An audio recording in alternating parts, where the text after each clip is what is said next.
My name is Sudhir Gupta. I'm Director for Zoneitsolutions, and thank you so much for taking this time to join us today on our CandidateConnect. Along with me, I have lovely Gauri here. Gauri. Thanks, Sudhir. So I have been in talent acquisition for almost 10 years now. Started my career working with the agency, lovely Zone IT Solutions. So thank you, Sudhir. After that, I have been working in the internal recruitment as such. So I have been part of consulting organizations, and currently I'm working for defense contractor. We're based in Melbourne here, and we've been operating for the last good 11 years, bringing IT talent across Australia for different domains, different technologies. We have in total 200 years experience, so we get 100 plus clients. We have 68,000 plus LinkedIn followers and 15,500 plus successful placements for our clients. What we do, we are your everyday IT recruitment agency who's helping our clients to place permanent services. We are hiring for contractors. We're doing resource planning for our clients, and these are some of our clients. This is our expertise. Having said that, this is just a snapshot to tell you some of the key areas we focus on. So these are some of our partners where we work with Work180. Zictel is our talent provider, and we are also working with a few resume writers who are helping our candidates. The topic for this webinar was touch upon challenges we are facing in our talent right now, especially in the IT industry. The last 24 months, we've seen where businesses were shut down, a number of positions were let go, massive layoffs, uncertainties. From there, we went into a hiring. Gauri, do you want to add your perspective to? I mean, till last year, the market was going crazy. There were a lot of demands for all sort of skills as such. In Australia, the job postings are roughly about 22% down. And if you look at the number of positions for IT, it's roughly about 4% down in salaries and ad volume as well. I wanted to cover today predominantly is to observe signs of challenge. If you might be impacted or if you're already impacted, what can you do? So first point here is try to see if this is the time to move. Mainly what I would suggest is try to look around what's happening in your organization around you as well. I will always focus on networking as such. Try to develop your network, try to nurture your network. That always helps in. There's a misconception that your resume should be just one pager or something. And I've seen that there's a lot of information that goes well, but just try to make sure that you put in your latest experience properly, whatever projects you have done. Update your skills is important than ever, and equally important to see how development technologies, how project and program delivery are shifting and changing.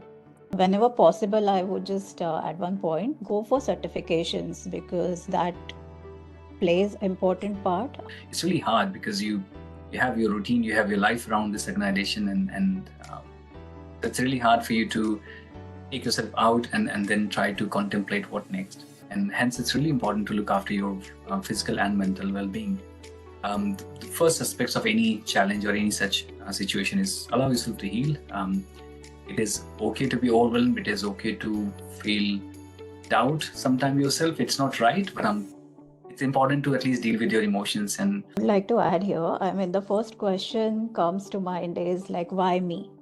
So just understand that it's always the role that gets impacted. It's nothing to do with your ability to perform that task or anything. And there are like different measures going on behind the scenes as well. So just try to get away from all those thoughts as such. You just try to heal. I mean, I would just suggest like at least a week, just don't think about work at all. Like whoever is feeling is in that situation right now, just try to wind down, just try to relax, and then with fresh mind, come back and start looking for new work. More time in hand. Let's say you've been given some time, or you have been let go. I think there's a time to also heal your body. You've been tirelessly working. I think it's important to let your body also relax a bit, and this will definitely help you also to keep perspective of things.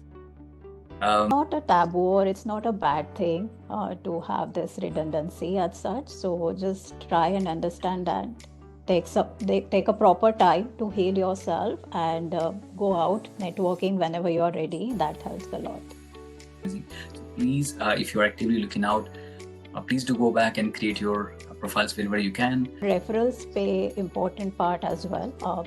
In any company, referrals are given the first priority as such. It's always a good idea to go through a recruiter. Internships and part-time gig, I think this is extremely important. We often neglect them because as number of years of experience starts to add up, the part-time or internship feels like something only for the junior resources or people who are just coming out of university, and it's hard for you to gain experience into a new product or new technology unless you have some prior understanding of it. We did a little survey here, and we were trying to understand from our network what would actually help you to prepare next.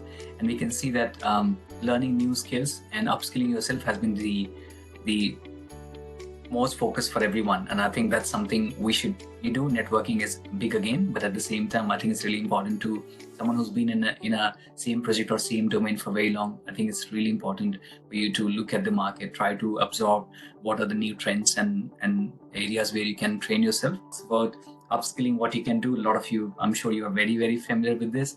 You can join those professional networks and you can connect with them. I appreciate it. Thank you so much. With that, we'll sum up our session. Thank you for your time. It was